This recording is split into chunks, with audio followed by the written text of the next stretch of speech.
Irresistible Bitch, the final 1999 era B-side that I'll be covering, is the subject of the latest episode of the Press Rewind Prince Lyrics podcast. Joining me to chat about the painful and helpless lyrics to this song is Snax. Hello, Snax. Hello, Jason. How's it going? Hello, everybody. Thank you for having me on the show. Oh, you're welcome. I'm so excited to have you on. You're an actual musician. I mean, I am not a musician, and I've explained this in previous episodes many times. I'm a lover of music only. I cannot play an instrument to save my life. I tried to play guitar, learn guitar about 10 years ago. Oh, yeah? And it was just, I was able to get through like maybe one song, and then I didn't do it for a month, and I completely forgot it. So okay. I think I just kind of left that past. But you're a first-time guest on the show, so I am. Yeah, I think it would be a great opportunity at this point to introduce yourself to the listeners and give us an idea of what you do, and then also after that maybe a brief history of your connection to Prince's music, if you don't mind. Sure thing. Okay, so like you said, my name is Snax, and I am a musician at the moment. I'm living in Berlin, Germany. I come from the U.S. I'm originally from the Washington, D.C. area. I traveled around the States, lived in several cities, and did several musical projects before ending up here in Berlin. I guess you could say my style is generally, I like to describe it as electronic soul. Mainly produced by myself using electronics. Keyboards is my main instrument, but I can also play like guitar, bass, and drums. And I'm a singer and a songwriter, so I'm throwing all that into the mix. And I've released 4 full albums, a bunch of singles, and at the moment I'm releasing on my own record label. It's called Random Records. I just put out last year an EP of remixes of tracks from my last album. My last album was called Shady Lights. And if people out there are interested in hearing my music after this, they can just Google me anywhere, Snax, S-N-A-X, Snax Musician. Usually that is the best way to search for it. And you can also find me on Bandcamp. And also my label has a Bandcamp called Random Records. So yeah, okay. I think if you're Prince fans and you like funk and soul and electronic music and a lot of other different things, you might be into what I'm doing as well. Cool. So how about your connection to Prince? My connection to Prince is a very strong one. I'm a product of the 80s. I had my growing up in adolescence in the 80s. And I think when did that album come out? It must have been 82, 83. Yep. And this is when I first started to hear Prince's music on, the stations I was listening to. And so this would be the 1999 era. I remember hearing Little Red Corvette come on, and I was like, yeah, okay. I thought Prince was a band. I think a lot of people did. So did I. Yeah, I hadn't been following him before then. And then it really clicked for me with Delirious. That was the one that really kind of hooked me in, probably that keyboard line, because I was really obsessed with keyboards and synthesizers and everything and drum machines, still am. And that one really did it for me. I just thought it was hilarious and fun and funky and just charming and the whole bit. I just loved it. So got the single and then slowly just started getting into the rest of it. And then Purple Rain was just around the corner. So that sparked my entire imagination. And that's, when you discovered all of the satellite groups and everything. And then I remember going to a record store and being like, wait a minute, this guy has 4 other albums before this one? You're kidding. And then I was really like impressed by this guy.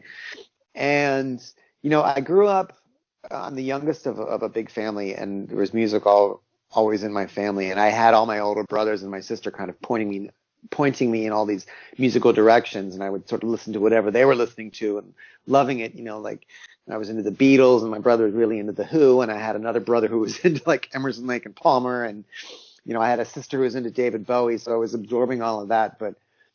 And it was great, but Prince was mine. I felt he was my discovery, and that's really was sort of my direction that I went into. And he seemed like, even then, he seemed like an amalgamation of so much of what had come before, but in such an original and cool way, plus, I mean, being I always knew I wanted to be a professional musician. So just someone like Prince as your idol, I mean, it's just, the best, because he could really do everything. His performances were incredible. He was just the whole package. So he was totally irresistible to me. And I was pretty much on board entirely up all the way through probably Graffiti Bridge. Kind of when it started to fall off for me a little bit, probably because of the movie. And also I was, growing up, yeah, and getting into other things, but nonetheless, I still followed him, his whole career, and, got back on board for certain things here and there, but always loved him. And I was very into Artificial Age, actually. I thought that was a fantastic album. And it was all the more heartbreaking than, when he died. So yeah, he's been a huge part of me, huge influence. I think you can hear it in my music, and he'll just always be a huge part of me and my creative process. Yeah. Okay. Well, thank you for sharing that, Snax. I think it sounds like to me that we have a lot of parallels in terms of our connection to Prince, first hearing him, and how the 1999 era really kind of sparked our interest in the man. And Purple Rain just cemented it. And then really, really getting into that era, and then what followed immediately. And then sometime during the 90s, just, other things. For me, it was partially my age. Like, I was me too. A teenager in my 20s in the 90s. So it was just time for me to branch out and listen to a whole bunch of other stuff that I was being exposed to through friends in college, and just my environment allowed me to switch things up and change things. And I had a lot of different interests, hip hop and grunge music, and just the stuff that was popular at the time. Exactly. Me too. So as much as I still, like you said, followed him and followed his career, even though I wasn't with the same fervor that it was previously, I still knew what he was up to. I still kept an eye open for him and his latest stuff. And then when he came, and there still would always be a little bit of excitement every time anything new came out, Yeah. Even though he was like releasing like, things like so often, or, even like the sort of like non-albums, like Old Friends for Sale and stuff like that, I still would always be interested. I would be like, well, okay, what is he about now? What's he doing now? He was just that kind of artist where you always had to check him out. I could never ignore him completely. Yeah, and the fact that he was making still very strong music up until the end of his life, very strong. It was sad, because you knew that he still had a lot of really great music in him. The real irony about his death, and I was talking about this with Nisi, is just like I feel like I know him so much better now that after he's gone, which is also has a real sadness to it. But because of all this stuff coming out now, and more people talking about and being open about what it was like working with him and everything. So his death is a tragedy, but at the same time, it's opened up this whole other chapter that's like, it's almost like rediscovering him totally again for the first time. Yep. I'm with you on that.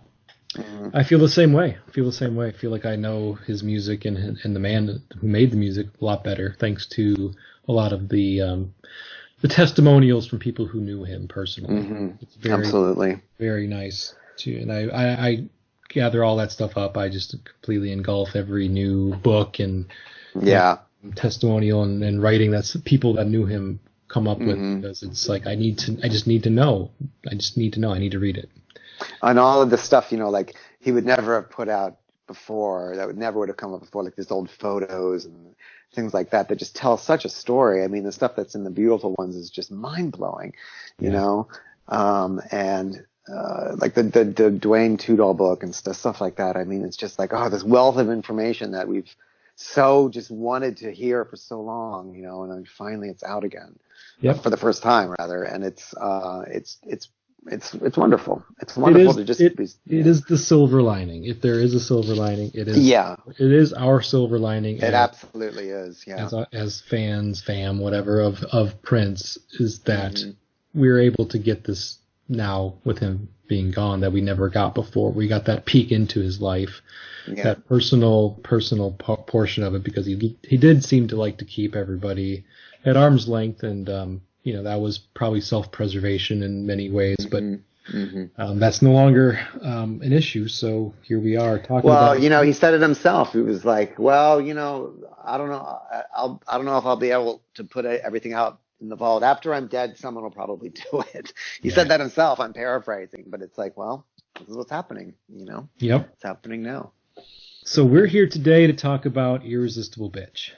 We are. So a little bit of housekeeping on the song. Irresistible Bitch was initially released as a B-side to the fourth and last single released off of 1999 in the U.S. I think that there might have been some other singles released in other countries from the album. But speaking as an American, Irresistible Bitch was the B-side to Let's Pretend We're Married, which was the fourth and final single from 1999. Right. And we know, Prince had been kicking around this song since late 1981, as we found out. If we didn't already know, based off of bootlegs and whatnot, we were treated to an early version of this song off of the recent 1999 Super Deluxe edition. So we got a version of this from 81, but the version that was released as the B-side was a redo, basically. He went back in the studio and put new music behind it, sang it in a completely different way, added some backing vocals from Wendy and Lisa. I mean, Wendy wasn't in the band in 81, and he didn't really have anybody backing him in any vocal form in the original version, recorded in 81. So this was an 83 version that we're talking about today. And it's completely different. I mean, it's got pretty much the same lyrics, but the sound it's 100% different to me. Well, that's what I love about this song. I mean, if I could just go off on the side a little bit, is especially now that we have heard the quote unquote original version or the first version on the deluxe, is just how it's the best example of how Prince could take one song and do it one way, and then through production techniques and certain changes that he makes, have the exact same song, but it actually just be a completely different emotion. It gives you something else entirely, So it's like, in this case, the Irresistible Bitch that's on the deluxe version, it's very like classic Minneapolis sound, drum machine and keys, and he's doing the Jamie Starr kind of Morris Day, James Brown, like his. That whole character is coming through, kind of the pimp, and it's more like a comedy kind of thing, it's funny and it's funky, but then, he totally, on this version, the one that comes out, he has these stripped down drums, this really like bonkers arrangement, with weird stuff with like the bell, and there's a tape loop of him sort of he's manipulating this tape of him saying Irresistible Bitch that you hear in the background. It's just like weird backward voicing. It's really psychedelic. You don't even know why it's there. And bass, and a little bit of synth. So it's kind of like the Minneapolis sound wasn't even really huge yet, wasn't really in the mainstream consciousness yet, but he's already deconstructing it, I love that. And creates this really paranoid, like minimal, just piece of tension, really, really funky tension with the same lyrics and the same song, but the production just totally changes it and makes it something almost disturbing. It's really one of his best pieces of production. Yeah, I think. Yeah, it's really a mind blower. This version, I mean, I like the original 81 version that we got off the Super Deluxe, but this is the version that I would choose if I had to choose a version. Yeah, sure. Yeah, absolutely. I think it's, and then I mean, to me, there's also the third version they did with the Revolution. That's in the DVD that came out with the Purple Rain Deluxe. And that's a whole nother thing. That's like this kind of just super banging, raving kind of just funk rock jam, and that's also another way of interpreting the song. So it really is like these three very distinct interpretations of this one song, and they're all valid. It's brilliant. Yeah. So the way that Prince delivers the lines in this song, it's very, I would say it's very like speak. Singing them like it's almost like a little bit of a rap song. Like sure. And this is '83, so this version of the song is '83, and rap was not super mainstream yet. I mean, we had artists like Curtis Blow and Melly Mel and Run DMC that were out, but a lot of the world and even the United States really didn't know idea what rap was. It wasn't mainstream yet, but No. I mean, I would call it a rap, and it's a rap in the same way that like the Vanity 6 song, If a Girl Answers Don't Hang Up, is a rap, Sure. They're talking, or like Rapture is a rap by Blondie or something, sure, it's rap, but it's not like, it's not hip hop what it was gonna, it's not hip hop, it's not what hip hop was gonna be. It's not just a sparse drum machine track in the background that he's rapping over, because he's not doing it in the same style as the rappers that I already cited. He's not rapping these in the same tone. He's doing his own like kind of. I mean, he says them very quiet, in some ways, kind of quietly, and a little bit like he's muttering under his breath. But I know that adds to the tension. It's this sort of like deadpan almost, but really focused delivery. Like he's staring right at you. Like he's like, something's just not right in the way he's saying it. Like he's not right. It's making him crazy. He's really wound up sounding, and I love that. Yeah, it's great. What is Snax? What is your history of this song? When's the first time you recall hearing it? Gosh, I was wondering. I was thinking that I can't really remember the first time. I mean, I had the Let's Pretend We're Married 12-inch, and I knew of the song. I guess when I bought the 12-inch, when I was, snatching up everything I could find that had to do with Prince around the Purple Rain era. That's when I got it. So it was after Purple Rain, or in the middle of the Purple Rain sort of mania that I got the song. Yeah. Okay.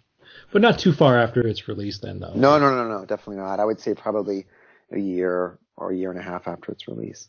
Because I would say a lot of people probably never heard the song until it showed up on the hits and the B-sides in '93, because it wasn't. You couldn't get on the internet and just download the MP3. It's like, there's a unreleased, or there was a Prince song that wasn't on an album. I need to grab that. And it wasn't one of the well-known B-sides. I mean, some of the B-sides were very, they were almost hits in their own right, but this wasn't one. Right, because Let's Pretend We're Married wasn't a really big crossover and that didn't hit. Exactly. That was kind of them sort of mining for another single, while they're waiting for Purple Rain to finish. Yeah, exactly. And my understanding, I was obviously way too young to be going to clubs in 1983, 84, but I got the sense that from doing just a little bit of research that this was kind of a minor club hit. Like it got play in dance clubs. Really interesting. Yeah. Okay. Yeah, and like they were able to flip this 12-inch over, and you got two for the price of one, basically for club bangers, I guess. Well, I was reading in the Dwayne Tudall book. This was actually recorded around the same time as around Beautiful One, so he was already well into scoring Purple Rain, but he knew that there was another single coming, so he wanted to put out something. Obviously wanted to put out something new, like he always wanted to put out something new, the latest stuff. So that's when he recorded this. So I think it's interesting. It's this in-between point between what he was doing in 1999 and what became Purple Rain. Yeah. It was 83 when he was recording the music for Purple Rain, and that's when this version of the song was recorded. Because like a lot of the 1999 era songs and B-sides came from 81, 82.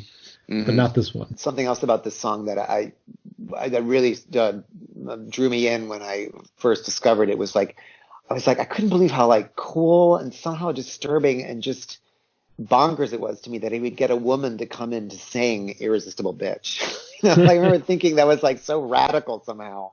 And so like, how does he do that? Like, how do you convince, how does he convince a woman to sing Irresistible Bitch? And she was only singing that one line too. So it's like, what is he trying to say? It just seemed like some kind of like statement, but I wasn't really too sure what kind of statement that was, And somehow it's also so sexy, It also speaks to like how women like just can totally relate to what he was doing.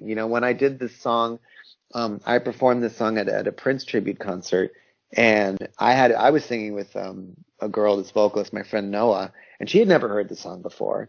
And I was like, I'm going to see how she responds to this. I was like, okay, there's a song by Prince, and basically it's called Irresistible Bitch. And basically on the chorus, you have to sing Irresistible Bitch. She was like, oh, great. I love it. Like she was right on board right away without even hearing the song. It's like Prince just had this way of like communicating with women. Like he just got it and they got him, and I think that's also really prevalent in this song. It's obvious in this song, it's all in that chorus. I'm pretty sure it's Lisa who's singing it, or maybe it's both of them, but I just love that. I love that as another great production trick on that song. Well, it doesn't hurt that he prefaces the word bitch with the word irresistible. Sure. So it kind of, and also he's the one who's suffering in the song. She's got all the power. It's not mean. It's not supposed to be nasty or mean or misogynistic. It's like, God damn it, woman. Yeah. You're causing me all this heartbreak and all this so pain irresistible. because you're so fucking irresistible. Mm-hmm. And, I know. And that's giving, like you said, the woman all the power in this song. Yeah, she's got the agency. Yeah, she holds the power. Taking ownership of the word bitch, that is something that's happened over the decades, especially totally. in some hip hop circles, like for now it's female nothing. rappers But to call back then themselves it was still scandalous. Yeah. Yes, but back then. I mean, we did have a couple. I was trying to think, a couple of songs from other artists that used the word bitch. Well, there's that Elton John song, "Bitch Is Back," I think. Right. So yeah, it was there. It was there, but it wasn't like, the way that the word is. No, it wasn't prevalent. Not even close. Yeah. It wasn't prevalent, and I don't think any of the examples that I can think of were by black artists. So, sure. Just another layer there to consider when thinking about the song and how it was perceived potentially by. Yeah, there's a lot. That's why this song, there's a lot to unpack with this one. That's what I love about it. Okay, well, let's start unpacking then. Okay. Ready? Yeah, let's get to the lyrics. So as we already mentioned, Prince is basically just kind of whispers speaking these lines. Mm-hmm. So just think of that in the context of what we're talking about. So first verse, every Friday night I call your butt up on the phone. A deeper voice answers and says you're not at home. Now if you think that I'm a fool who'll go for any line, then honey, put down all your money, you win every time. So that's our first verse, and kind of in this verse, he's establishing, in my mind, that he's not this woman's really kind of main squeeze or, primary relationship. He's kind of the side piece. Yeah, he knows it too. And it's interesting because in this version, the released version, he switched the verses. Like in the first version, the second verse was first. Mm-hmm. I'm not really too sure why he decided to do that, but I think this verse kind of establishes sort of the story first, like the dilemma, of what's going on here. Like she's the one, she's obviously with someone else. He's calling her anyways. It's almost like he's a masochist, Yeah, he's taking the role of a masochist, or I guess cuckold in some ways, where she holds all the power from a sexual standpoint, from a social standpoint, and whatever relationship, and I'm using air quotes because we don't really kind of get a feel for what kind of a relationship they even have other than a physical one. No, and it's basically about his obsession, and I also think that's another thing about his delivery, the way he says it. It's just the way he's speaking these lyrics. It's not like the first way where he was kind of like, oh, I'm just screaming and isn't this funny. It's more like, oh, I'm really serious this time. Like I'm super into this woman. I can barely control myself, and that comes off in these first few lines. Yeah, and the last couple of lines in this verse where he talks about putting the money down if she thinks that he's going to go for any lines, like, well, he's basically telling her to bet on him continuing on with this path of just being obsessed. And he's like, I'm helpless and you know it. So if you were a betting woman that I would continue to hang on every word that you say and just kind of be there in the background waiting for you to pay attention to me, guess what? You win, because I absolutely will continue to do this. Yeah, it's very cuckold, like you said. Yeah, for sure.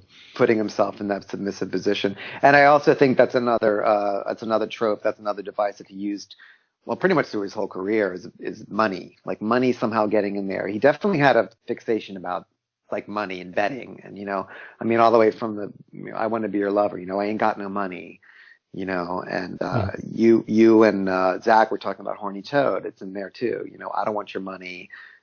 Put down all your money. That was always a device of his that he used quite a lot. Yeah. Good observation. Mm-hmm. You absolutely nailed it. There's multiple instances of money being brought up in songs that have really nothing to do with money. Yeah, exactly. It just sort of comes out of nowhere. Or money don't matter tonight, stuff like that. He's always something he's bringing up, quite often. I think it's maybe it's about status or whatever. Great. All right. So then the chorus, and as we've kind of talked about already, the line "Irresistible Bitch" is sung by a woman or women. Mm-hmm. The song is credited to having both Lisa and Wendy in it as background vocals. So if the two of them are singing "Irresistible Bitch" together, it's very in sync. Like their lyrics are, their voices are in sync together. Yeah. So it's really hard to distinguish which one is singing or if they're both singing or whatever. It is. They had similar voices anyway. So yeah, they do. They do sound very similar regardless. And so it's "Irresistible Bitch," and then Prince says, "I love the way you walk." "Irresistible bitch, I love the way you talk. Irresistible bitch, and I really dig the way you kiss. Irresistible, oh mama, I wish I could resist." So, the chorus is just essentially repeating the concept of the song, where this woman is irresistible to Prince, just loves everything about her, the way she walks, the way she talks, the way she kisses. And he knows it's not healthy. He knows that he, in many ways, he's not in a very healthy situation. He wishes he could resist her, but he just can't. He just can't. Nope. And that's what's being said here. I think that rhyme scheme, like walk, talk, and everything, it's sort of just like it's kind of very much like, okay, this is a chorus now. This is what people are gonna like sing or chant along with. It's not the most like mind-blowingly clever collection of rhymes, but it gets it gets the point across, and it's what the song is about. And it's also just like it's just great that he would have a sing-song chorus of that are the words "irresistible bitch." It's just great that he would have women sing that line. Yeah, because it's good. It's a good idea if you're gonna sing a song about a woman that is so dominating in the relationship, and you want to call her a bitch. It's really smart to use also kind of terminology that paints her in an attractive light. Like he loves everything about her. He loves her appearance. He loves how she kisses him, and she's just irresistible, which is a positive trait, right? I mean, most people would like to be considered irresistible in some ways. Maybe not so irresistible that they're constantly being bombarded by potential suitors, but irresistible. But she's also driving him crazy too. I mean, that could also be why, in his eyes, she's a bitch, because like, God, you're so great. Like, I can't have you. Like, you bitch. You know what I mean? It's really a lot of levels. It's really very meta. And then having Wendy or Lisa or both of them sing it, it's almost like she's laughing at him too. It's like, yeah, you're right. I am the irresistible bitch, and I'm going to just sit here and sing my little song. What are you going to do about it? Exactly. Yeah. And it's a call and response and everything. It's a very, very cool construction there of a chorus. It's great. Okay. So then moving on to the second verse, The second verse goes, all my partners ask me why I take so much abuse. Why am I so faithful, honey? Why are you so loose? They say, why am I the one who never gets to take you home? But they don't know the things you do to me when we're alone. So what are your thoughts on the second verse next? Well, it's sort of another thing that he would repeat a lot in lyrics. You know, all my friends are telling me this. Like, people are telling me that. Like, it's like he's concerned about his reputation. You know, they're like, his friends actually are going to think, why haven't you taken her home yet? You know, like, we all have. You know, it's like, it's another very, like, it really portrays his insecurities, you know, that's like, oh my God, I can't have you. And not only can I have you, but like everybody knows that I can't, you know. It's just like it even like it deepens the sort of humiliation that, you know, this is what they're saying about a situation. Like he does that also, and he might have also done that in I Want to Be Your Lover, and some other tunes. But in this one, he does it as almost like his friends are like, yeah, I mean, you know, why haven't you had this woman yet? I mean, like, we all have, you know, what's wrong with you? You know, it's almost like he's overly concerned about his reputation and how he's gonna, you know, come across, you know, and it deepens the insecurities. It portrays more of the insecurities about this character, this one who wants the irresistible bitch, you know. Yeah, he does come across very insecure, especially in this verse. And what I pick up is this song really kind of revisits some similar themes to, like, I guess a good one would be When You Were Mine. Yeah. Another song where he kind of plays the cuckold, you know, she's got all the power, she's sleeping with other men, and he just has to kind of sit back and live with it and live with that knowledge and accept it if he wants to continue to be with her. She's like, you know, this is how it is. If you don't like it, go find somebody else. But, you know, if you want me, you're going to accept who I am and what it is that I'm doing. And basically your place on the totem pole of my relationships and you know, my sexual partners. He's kind of low. He's pretty low on that list. Yeah, I know. And there's a paranoia there too, you know, like the implication being that, like, people are talking about him too. Like, you know, what are they saying about me? What are they thinking about me? You know, do they think I'm not measuring up? Is she saying something about me? You know, you could almost hear his thought process, you know, in there, that, you know, he's worried about, really concerned about, you know, his standing here in this situation.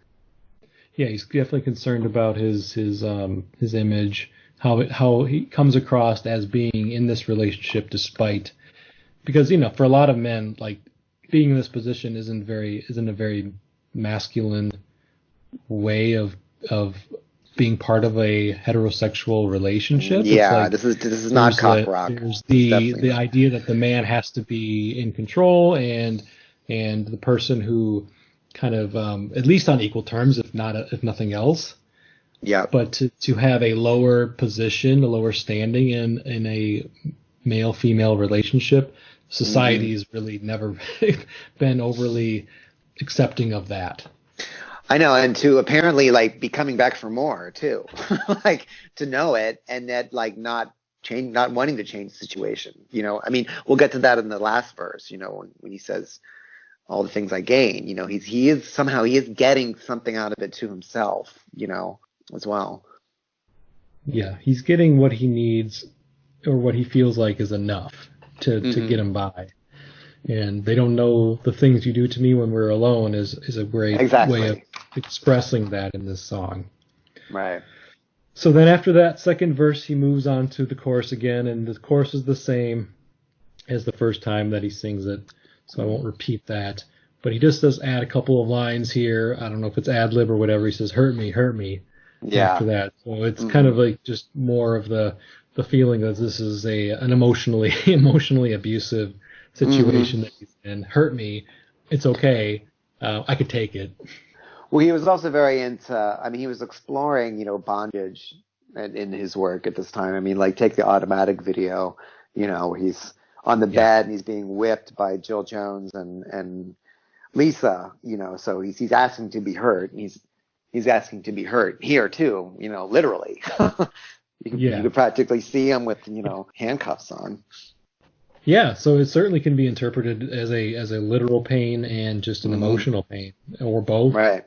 I mean, it's a line that works either way. Where it is in the song, it's almost like a call out, like something James Brown would say, like, like horns, or take it to the bridge, hurt me, except it's hurt me. Yes, yes, exactly. Who says hurt me? It's like, it's such a like, hurt me. Yeah, hurt me. It's like, no one wants to, Yeah. who wants to be Yeah, hurt? I get that same thing. That's good observation. It is kind of like it's like an accent, line but when you really listen to what he's saying, it really turns that whole thing on its head. So he's been really like just mostly speaking, as we've said multiple times, speaking these lines. But now there's a section of the song where he sings. He actually sings. Yeah. He says the line, "Stole all my honey," played it off like it was a joke. "Stealing all my honey, baby, keep you by my side. Bleed me till I'm broke." He sings those lines. Yeah, I always thought it was interesting that he's changed money to honey. He stole all my honey. It's like, okay, it's interesting, I guess. Yeah. Yeah, money would have worked if he wanted to put that word in there because it matches what he's trying to say, but he doesn't use the word money, he uses the word honey. Yeah. And but honey, like you said, honey could be you could interpret that in a number of ways. Well, money is very very specific. You say the word money, sure. Everybody knows. And when you say bleed me till I'm broke, that means take all my money. So my guess is that maybe money was in there originally, and he just changed it to honey, in the recording. Who knows? But it could definitely have been money.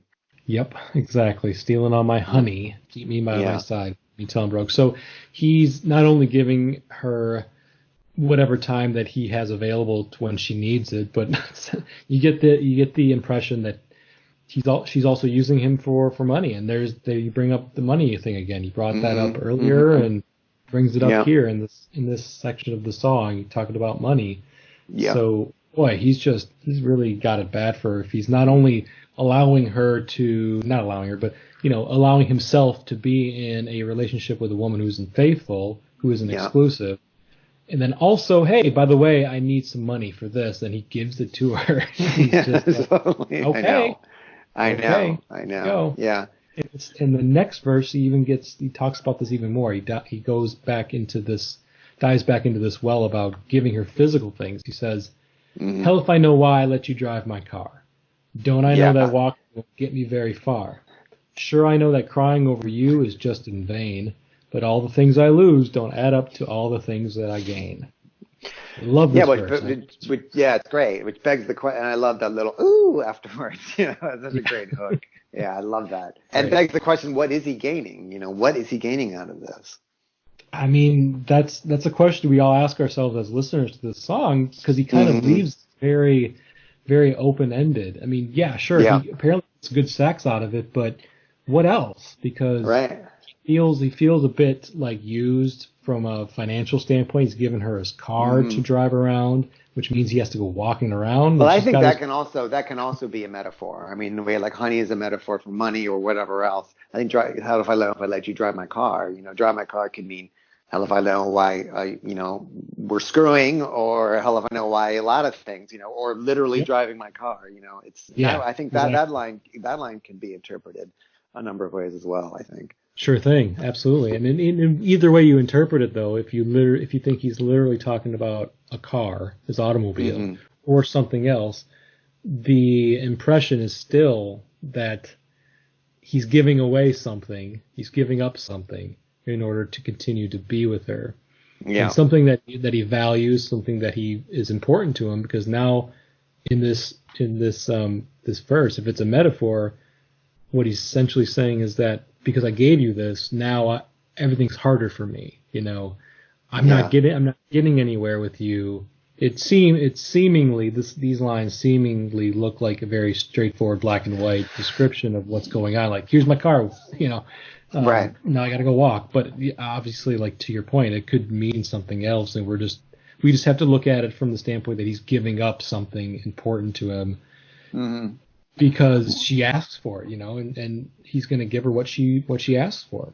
And I think the only thing that we can interpret about what he's gaining is that. I mean, he gets a thrill on like giving his stuff away. I mean, that's definitely a thing. I mean, there are people that, rich guys who just, they get an erotic charge from like spending all their money or even getting robbed or something like that. It's like that is a fetish, totally. People Wow. who like they want to lose everything or like, they want to be just taken advantage of financially, or in any other ways. And that's I think what we can infer is what he's getting out of this, completely lopsided relationship is that Yeah, is and the that fact that he thrill. puts that line, but all the things I lose don't add up to all the things that I gain towards the end of the song Mm. is smart because it kind of sends us out on a note where like you Yes. feel he knows what he's doing, Yeah, that I He's a, totally agree. he's a Yeah. grown man who's making these decisions consciously, Hmm. and at the end of the day, if it all nets out on the positive side for him, Hmm. okay. It really is a whole story. We're starting out with this like, person that he's like basically obsessed with, and by the end you realize that maybe this is a game that they're actually both playing. Hmm. Exactly. And yeah, and in a way it does put you on this note of like, okay, he gonna be all right.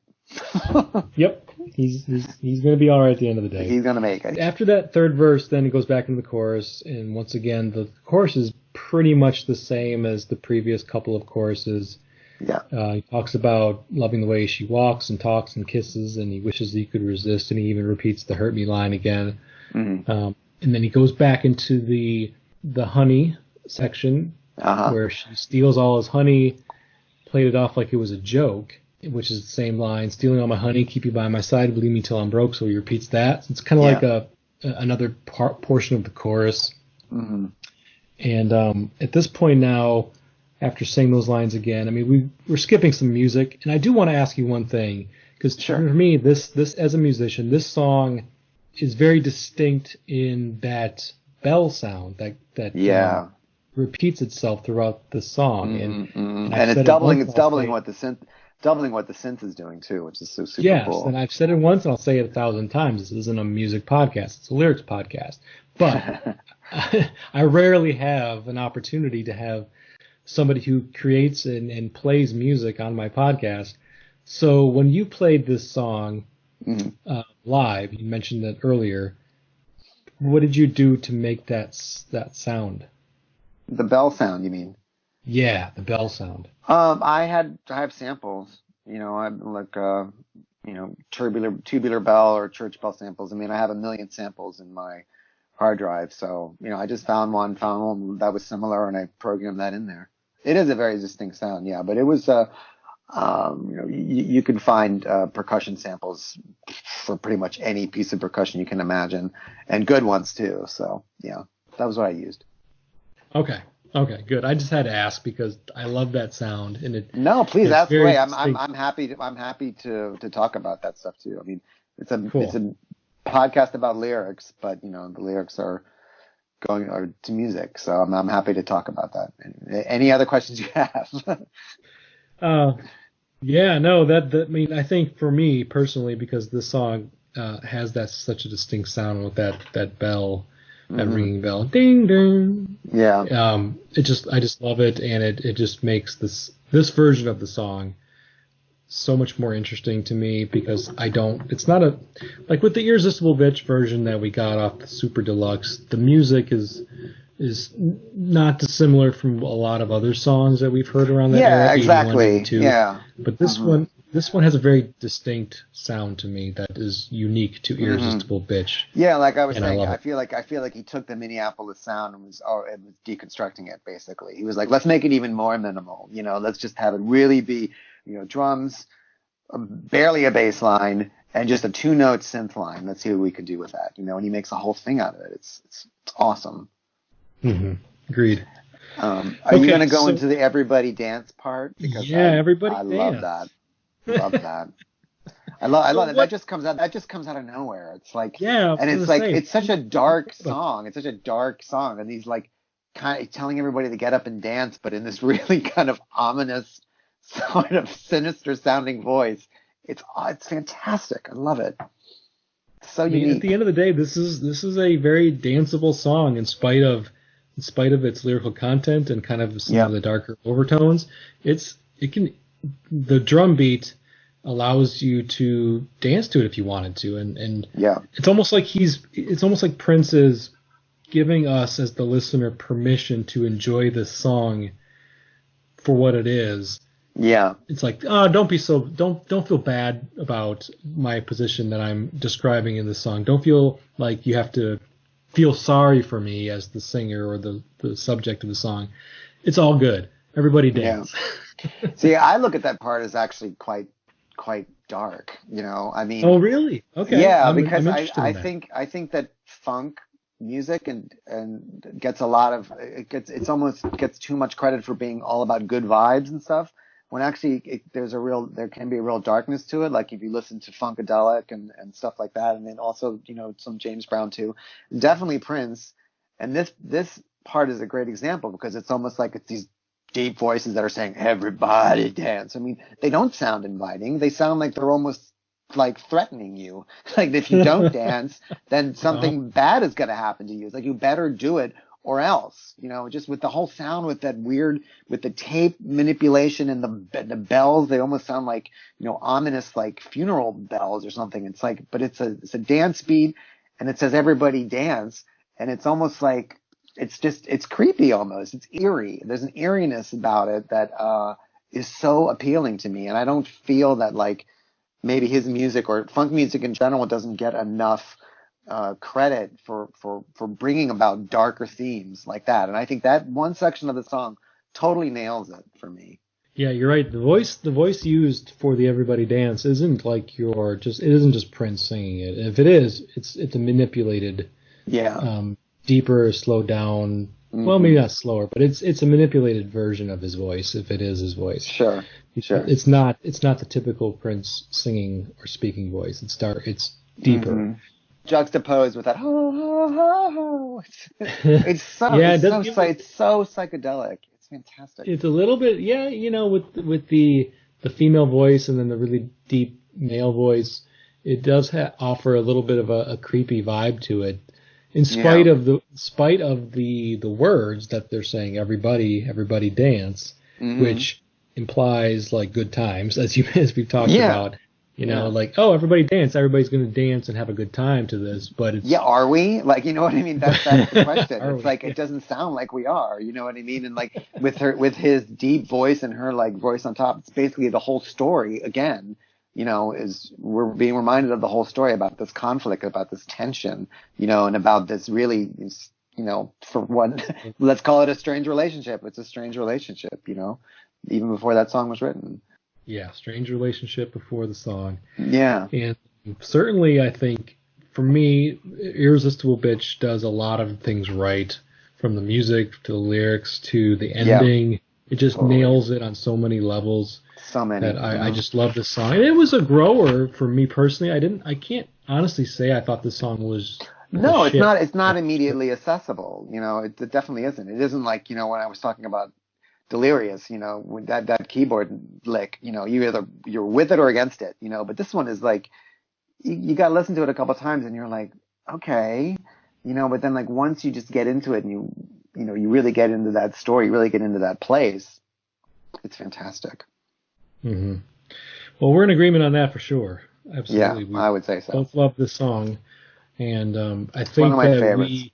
Me too, especially from in terms of B-sides, it's easily top 5 of all time B-sides of Prince, if not even higher. I haven't ranked them personally, but Horny Toad is definitely one of my faves too. Oh, that's cool, because a lot of people think that's kind of a much more slighter version, or, you know, slighter even than Delirious. But you really like Delirious, so Horny Toad has stood the test of time. I mean, I like Delirious now. I mean, I'm not crazy about it like I was before, but I love Horny Toad. I mean, the keyboards on that are just brilliant. Yeah. That's cool. And so, Snax, any final comments or thoughts on Irresistible Bitch? Oh, gosh. I mean, I think that we covered quite a lot of it, but, you know, for what, a 3-minute and 30-second song, I just say that there's a lot in there. There's a lot to discover, a lot to get into. And if you don't know this song, just take some time and really listen to it, because it's a winner.